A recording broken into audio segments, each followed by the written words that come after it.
இன்று ஒரு தகவல். டியர் ஃப்ரெண்ட்ஸ், நீங்கள் அனைவரும் எனக்கு நல்ல சப்போர்ட்டை கொடுத்துட்டு வர்றீங்க. அதுக்கு ரொம்ப நன்றி. இப்பொழுதுள்ள அரசியல் பரபரக்கும் நிலையில் விஜய் டிவிக்கை பற்றி பேசுவோம். நான் இந்த வீடியோவில் சொல்கிறதுல மேக்ஸிமம் ஒரு 99% உண்மையாக இருக்கும். நீங்கள் வேணால் செக் பண்ணி பாருங்கள். ஃபார் எக்ஸாம்பிள், நீங்கள் வியூவர்ஸ் ஆஃப்டர் எலெக்ஷன் நான் இப்போ என்ன பேசுகிறோன்னு அதை அப்படியே போட்டு பார்த்தீங்கன்னா அப்படியே மேக்ஸிமம் 99% நான் சொன்னதுக்கு அதுக்கும் உண்மையாக இருக்கும். பாருங்கள். இப்போ நம்ம 1 by 1 பார்க்கலாம். நம்பர் 1, விஜய் அவர்கள் இந்த தேர்தலில் தனித்து தான் போட்டியிடுவார். ஒரு சில பேர் சொல்கிற மாதிரி என்டிஏ பக்கம் போவார், ஏடிஎம்கே பக்கம் போவார், காங்கிரஸ் வரும், இதெல்லாம் கிடையாது.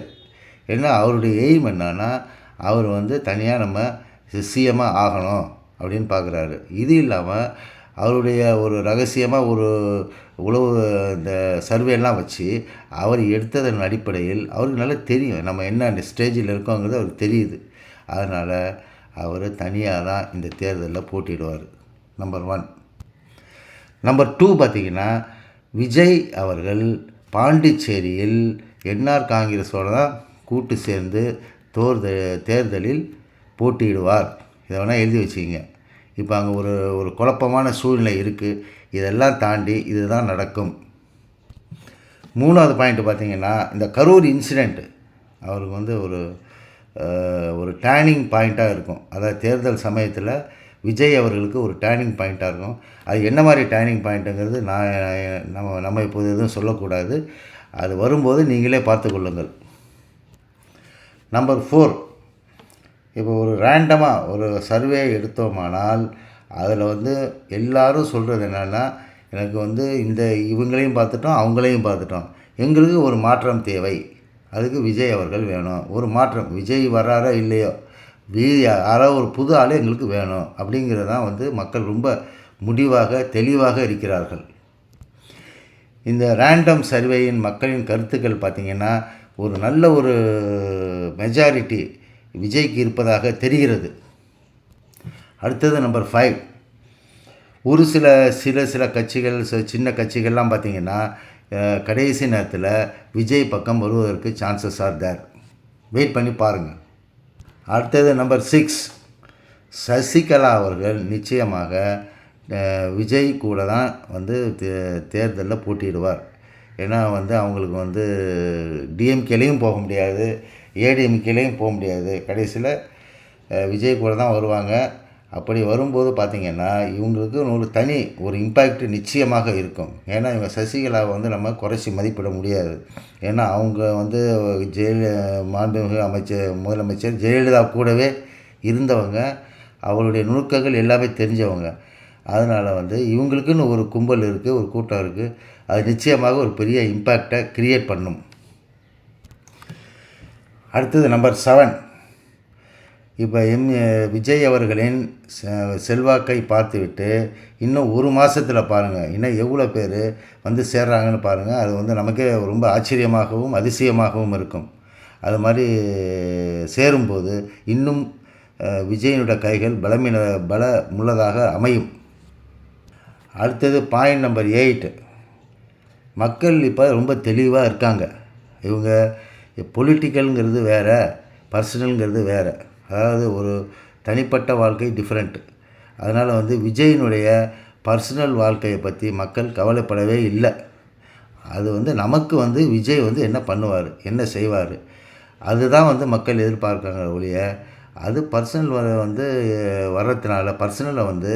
வர்றதுனால நடுவில் இன்டர்ஃபியர் ஆகிறதுனால அதனால் ஓட் பேங்க்கு குறையிறதுக்கு சான்ஸ் இல்லைங்கிறது என்னுடைய கருத்து.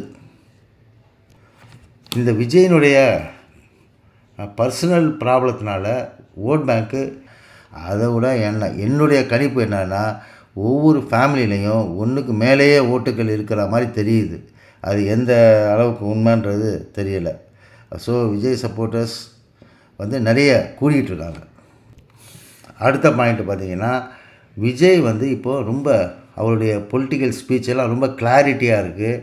அதே நேரத்தில் ரொம்ப மெச்சூரிட்டியாகவும் இருக்குது. இதே இது நீங்கள் ஃபஸ்ட்டு மீட்டிங்கு, செகண்ட் மீட்டிங்கெல்லாம் செக் பண்ணி பார்த்தீங்கன்னா இதையும் அந்த மீட்டிங்கையும் இப்போ லேட்டஸ்ட்டு மீட்டிங்கையும் செக் பண்ணி பார்த்தீங்கன்னா ரொம்ப கரெக்டாக பேசுகிறாரு. இது ஒரு பெரிய இம்ப்ரூவ்மெண்ட்டு.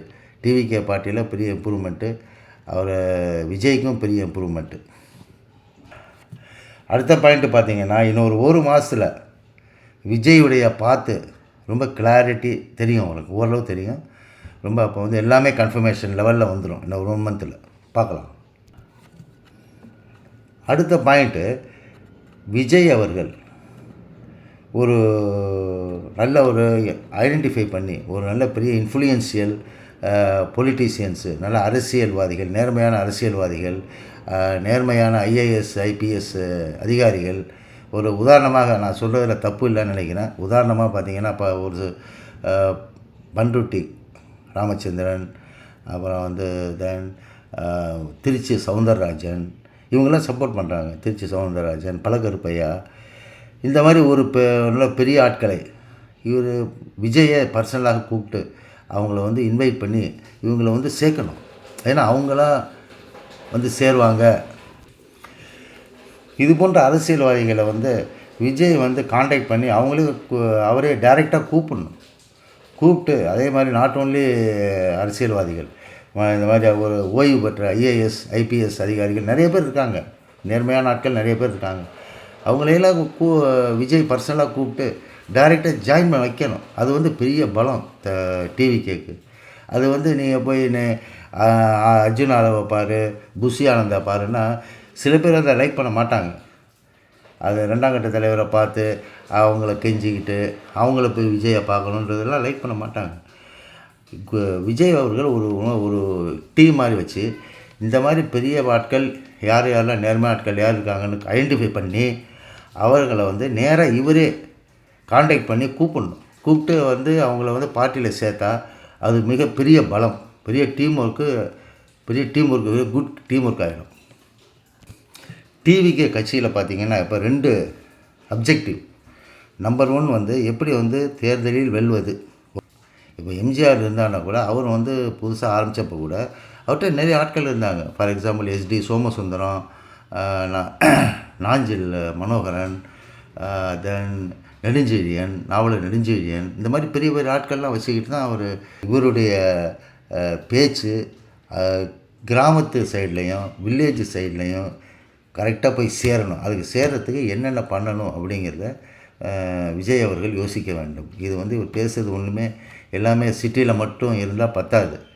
இவருடைய கலை நிலவரம் எப்படி இருக்குது, அவர் பேசுகிற பேச்சு எல்லாருக்கும் போய் சேருதா, இந்த வில்லேஜில் லாஸ்ட்டில் உள்ள ஒவ்வொருத்தருக்கும் போய் சேருதா அப்படிங்கிறத செக் பண்ணணும். அடுத்த காணொலியில் சந்திப்போம். மேலும் நீங்கள் என்னென்ன கமெண்ட்ஸ் வேணுமோ போடுங்க. அப்போ தான் எனக்கும் ஒரு இன்ட்ரெஸ்ட்டாக இருக்கும். இதை மேலும் பல வீடியோக்கள் போடுறதுக்கு இன்ட்ரெஸ்ட்டாக இருக்கும். Invite your comments. தேங்க்யூ.